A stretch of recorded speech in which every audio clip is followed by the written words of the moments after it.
All right, I'm going to be talking about some ways to counter some kicks, some like roundhouse type kicks or crescent kicks, doesn't really matter. But kicks coming from the outside in, and ways to counter them with evasion instead of like checking or blocking or striking. So, if he kicks me in the leg, boom, yep. So when he kicks me in the leg, I can step back and then go back in. So slow motion.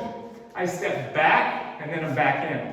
Now I move back. When I do that, I don't do this. I don't pivot my shoulders and then pivot my shoulders back. That takes too long. I keep my left shoulder in front. So when he kicks my leg, pop, boom. Then I can go back and hit.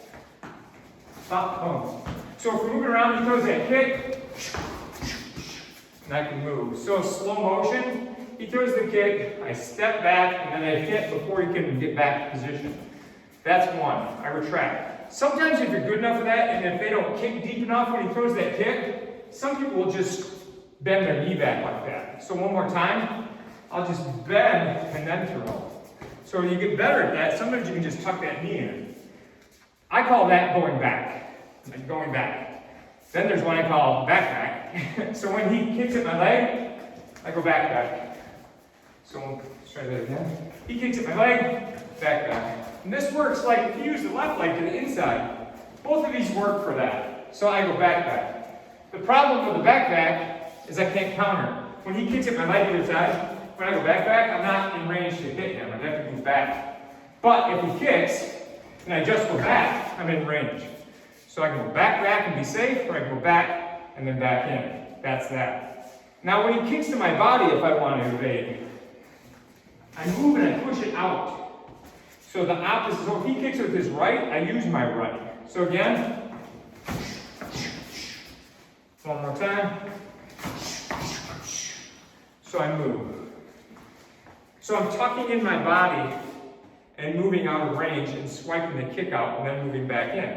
And how far do I tuck it? Just enough. I don't want to tuck too much, just enough for it to go by. I can do that without the swipe, so when he kicks, I just kind of tuck back like that. I make like a little, angle with my body. So when he kicks, and I leave my hands when he does that. I put my hands here so they're in the way so he can't follow up with too much after that kick. So those are two ways to evade the body kick. The head kick's easy. When he kicks to my head, I just lean my head back.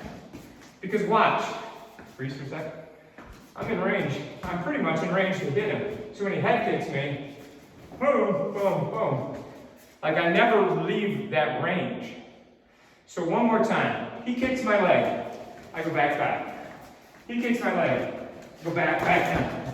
He kicks my body, swipe it up again. He kicks my body, boom, boom. He kicks my head, fine. And that's it. Ways to evade the kick.